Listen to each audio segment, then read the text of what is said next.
Can you hear it? The thunder. Oh, God!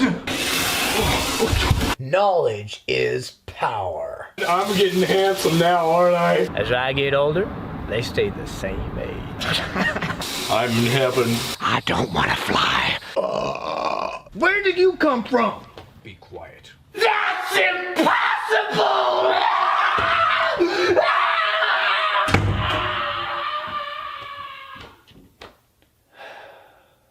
So in this video we are going to be discussing two surahs or chapters from the Quran, and those would be chapter 13 and chapter 14.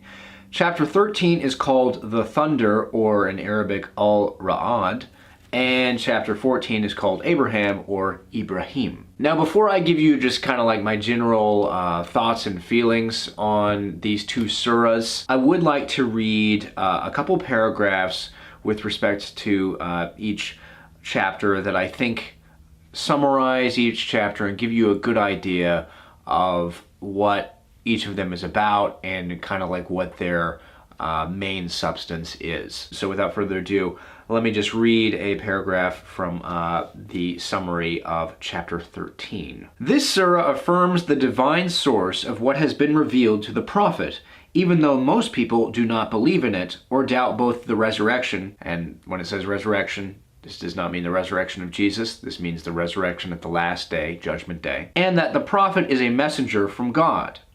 It also draws attention to the many wonders of the natural world, all of which are entirely dependent upon God for their subsistence, like the thunder mentioned in verse 13, and from which the surah derives its name. They also partake in the glorification of God. Drawing on natural phenomena again, an important parable of water from the sky is provided in order to illustrate the stark difference between truth and falsehood. Those who disbelieve, fail to heed God's call, and work corruption upon the earth encounter calamities in this world and are promised hell in the next. Those who believe and are righteous live tranquilly in this world and are promised paradise in the next. So yeah, that's kind of a decent overview of what chapter 13 is about. Now let's read the brief overview of what chapter 14 is about. This surah takes its name from the mention of an episode in the life of Abraham, in which he prays for the security of Makkah, protection from idolatry for himself and his children, prosperity for his progeny, and forgiveness for his parents and all believers on the last day. Among the key themes of this surah is the stark difference between gratitude and ingratitude for God's blessings, the importance of patience and trusting God, and the terrible nature of God's chastisement, whether in this world or in the next. Another important teaching to be found throughout this surah is that those who prefer the life of this world over the hereafter will end up as losers in the next life. Such people are typified by those who reject God's messengers, are ungrateful to God for the many blessings that He has given to them, take partners alongside God, and succumb to Satan's false promises. The surah also emphasizes the importance of prophecy as a means of guiding people out of darkness into light, but notes that whether they are guided or not is ultimately in God's hands. Alright, so now that I've gone through all of that, I shall now answer the question, did I even like these chapters from the Quran? You know, I did. I enjoyed reading chapter 13 and 14. They're definitely not the most impactful chapters in the Quran that I've read so far, but there are some good, like, golden nuggets of wisdom and just good information in both of these chapters that I found to be very worth my time. So overall, chapter 13 and 14, the thunder and Abraham, thumbs up. All right, now, ladies and gentlemen, let's now jump into the analysis and discussion portion of this video, where I will go through the different verses and passages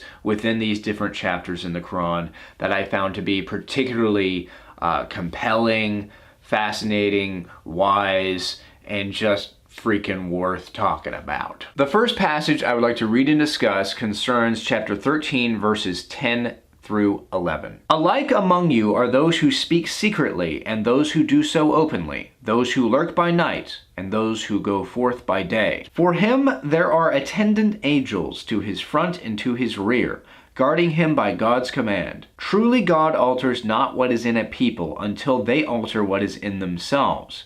And when God desires evil for a people, there is no repelling it. and apart from him, they have no protector. So what I find to be particularly interesting about these couple verses is the language where it says, truly God alters not what is in a people until they alter what is in themselves. I found that to be very intriguing, and I would like to read the footnote associated with verse 11 specifically, which kind of digs into what that language means. So let's go ahead and read the footnote. The angels are continuously attendant upon the one who lurks by night and goes forth by day. That's from verse 10. God alters not what is in a people, namely, their blessings related to this life, such as sound health and wealth, until they alter what is in themselves. That is, until they misuse these blessings to disobey God. Some have also understood God alters not what is in a people until they alter what is in themselves, to mean that God will not alter the positive or negative circumstances of people until they themselves bring about changes in their actions and lives. When God desires evil for a people, it refers to when he wishes to punish them, on account of their altering the blessings that he has given them. So I find all of that to be really interesting, and frankly it reminds me of a Benjamin Franklin quote. I don't even know if it's a real quote, but it's attributed to Benjamin Franklin, and it's the line, God helps those who help themselves. I don't know, you know, there's definitely a synchronicity here going on between the Quran and Benjamin Franklin, if in fact Benjamin Franklin ever actually said those words.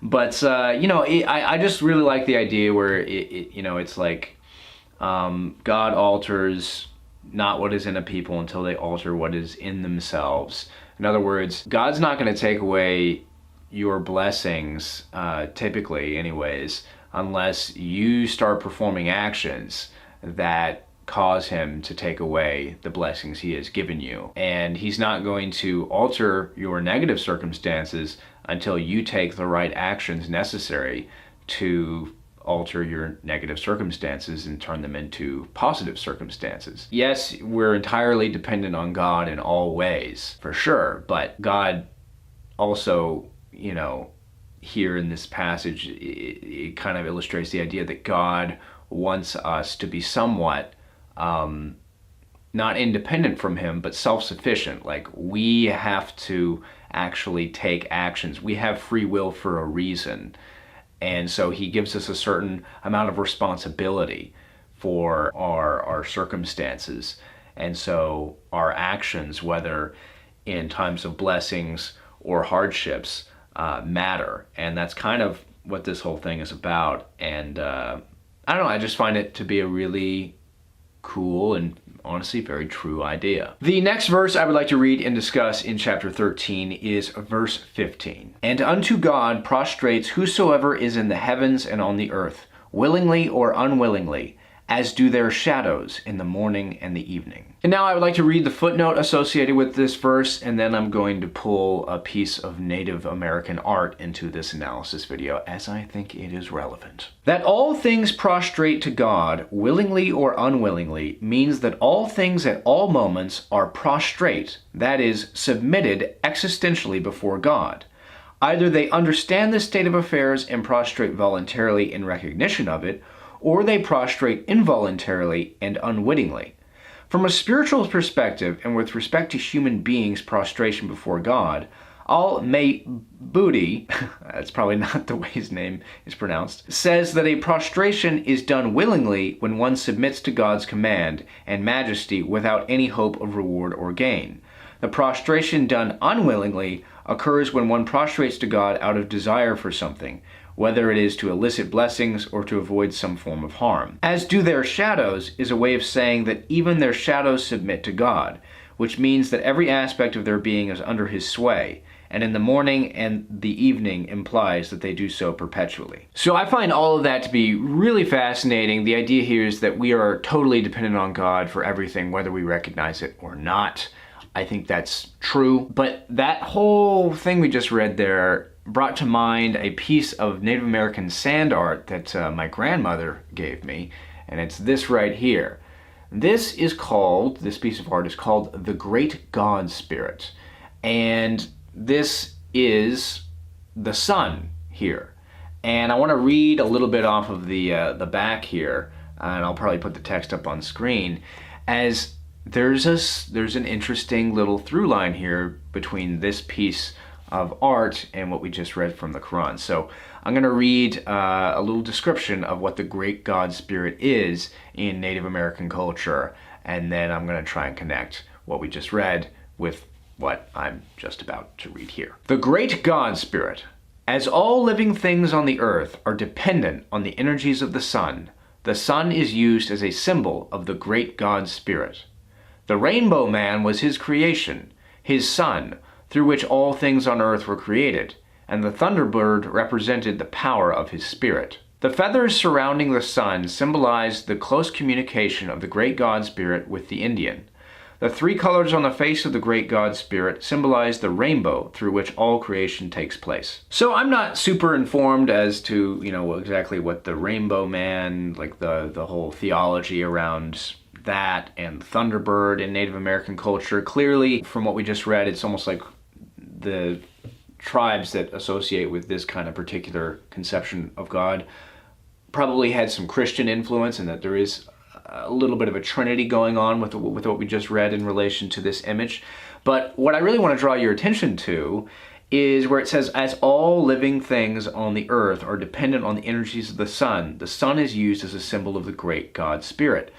I find that absolutely fascinating, because if you think about ancient history, people worshipped the sun. And we look at that today and we're like, oh, that's just irrational, that's stupid. Why would you worship this big glowing orb in the sky?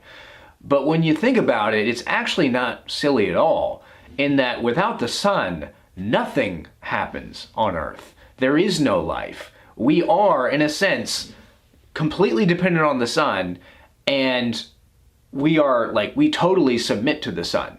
Just about all of us, all the time.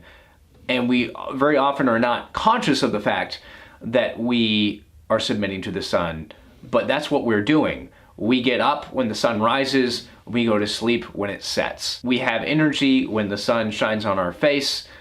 We do not have energy when we go long periods without the sun. Even at night, we are dependent on the sun, when the moon is out at least, for light. And I just think there's a very interesting idea here in the Quran, where it's like, even the shadows of people submit to the sun. That's true. We don't really have, when we're walking around outside, the reason we have a shadow is because of the sun. And we have no control over whether or not we have a shadow, so long as we are standing in front of the sun. We've moved away, obviously, from that old, archaic conception of sun worship, but still, the reasons for why we worshipped the sun in the ancient history of man are still present in the modern religions that guide man to this day. All right, now moving on to chapter 14, the passage I would like to read and discuss concerns verses 24 through 27. And I'm going to read a couple verses at a time and read the footnotes alongside those verses, just so that we can save some time. Hast thou not considered how God sets forth a parable? A good word is as a good tree, its roots firm and its branches in the sky. It brings forth fruit in every season by the leave of its Lord. God sets forth parables for mankind, that haply they may remember. All right, now let's read the footnote for verses 24 and 25. A good word is understood to refer here to the formula of the Shahada, there is no God but God. And a good tree can be a reference to the date palm. Like the date palm, which is firmly rooted in the earth, so too is the meaning of the Shahada, firmly rooted in the hearts of the people of divine unity. Al-Razi refers to this same reality by saying that when the tree of knowledge is firmly rooted in the land of one's heart, one becomes stronger and more complete, thereby enabling fruit to issue forth from its branches in abundance. This tree of knowledge, which is rooted in the land of one's heart, thus has branches that are in the sky. That is, it has forms of knowledge that reach the divine realm. This tree thus brings forth fruit in every season, which is to say that the soul of a person who is firmly rooted in knowledge develops a spiritual disposition through which it produces fruit perpetually in the form of beautiful words, righteous actions, a state of humility, self-effacement, weeping, and lowliness. I gotta say, I really love the imagery here, and I think there's a lot of truth in this. You know, a good word is as a good tree. You know, it's firmly rooted and it has branches in the sky. If you are rooted in knowledge and you speak good words, you know, you're gonna bless the world like a tree with its branches in the sky, and you're gonna last even through the storms that rage against you. You won't have your roots torn out by the trials and tribulations of life, because you are like a tree, a good tree rather, like a date palm. And I don't know, I just think that all there was really, really beautiful. Now let's go ahead and move on to verses 26 and 27. And the parable of a bad word is a bad tree, uprooted from the face of the earth. It has no stability. God makes firm those who believe with firm speech in the life of this world and in the hereafter. And God leads the wrongdoers astray. God does whatsoever he wills. Now let's read the footnotes for 26 and 27. A bad word is usually understood to mean a statement of disbelief in God, which is the opposite of the Shahada symbolically represented as a good tree in verse 24. More specifically, a bad tree is usually understood to be a reference to a Hanzala tree, which is easily uprooted from the face of the earth, because its roots are shallow, close to the surface of the earth. It thus provides no stability and is therefore the opposite of the date palm, which is firmly fixed in its place with deep roots. I do think it is interesting that in the kind of COVID period, 2020, 2021, and even into 2022, you saw like a lot of people who were more atheistic, more nihilistic. They lost their heads, often more so than a lot of religious people who believed in God, at least with respect to COVID. Now, there were clearly some religious people who lost their minds during that period too. They became insanely political and developed all sorts of strange ideas. I'm not going to get specific, but I just do remember during the COVID period that a lot of my more secular friends who didn't believe in God and would even speak against God, they would, use a bad word as described in verse 26. They lacked a lot of emotional stability in that trying time. They really got extremely paranoid and kind of just, got all wobbly. Whereas my friends who were more religious and reverent of God, watched what they said about God, were generally speaking a bit more stable, at least with respect to, the COVID issue. Like, they were not completely afraid of the disease. They didn't walk through life with two masks on. This idea of the Hanzala tree having, very shallow roots and has no stability, and this is similar to the sort of person who rejects the idea of there is no God but God, I think is true. And, even though I come from a different background from the Islamic monotheism illustrated here, I, obviously am a big fan of the monotheism of Christianity, and I know that there's Muslims would say that there is no God but God statement, is a condemnation of the Christian idea of the one God. I'm not getting into all of that, but I am just trying to say, ultimately, that there is a lot of truth here in this idea that those who reject the idea that there is no God but God are more unstable than those who speak the good word. There is no God but God. All right, now to close out, let's reread verse 27 and then read its associated footnote. God makes firm those who believe with firm speech in the life of this world and in the hereafter, and God leads the wrongdoers astray. God does whatsoever he wills. The firm speech mentioned here can be interpreted to mean the full form of the Shahada formula. There is no God but God, and Muhammad is the messenger of God, which makes the believers firm by protecting their faith from the trials of this world. While in the hereafter, it makes them firm from the moment when the angels Munkar and Nakir visit them in the grave and ask them the questions, "Who is your Lord? And who is your prophet?" So I just find that verse and its information interesting. I mean, the first half, God makes firm those who believe with firm speech in the life of this world and the hereafter. I just think that's true. But that kind of like contextual information we just read in the footnote, you know, about the angels and stuff, I just thought was kind of like worth sharing. I don't really know if I believe in any of it, but I think it's interesting. I mean, Islamic like theology and all the stuff about angels and, you know, the afterlife, it's really cool coming from a Christian background to kind of peer into that worldview. Okay, so that does it for this review and analysis of chapters 13 and 14 of the Quran. Now that you've heard all of my thoughts on the chapters, I am curious, what do you think of chapters 13 and 14 of the Quran if you have read it? And if you have not read the chapters yourself, what did you think about the information shared in this video? Did you like it? Did you not like it? Did you find it somewhere in the middle? Whatever your thoughts might be, please leave them in the comment section below of this video. And as always, ladies and gentlemen, if you like this video, please like it and subscribe. Tell your friends about the channel. And never forget to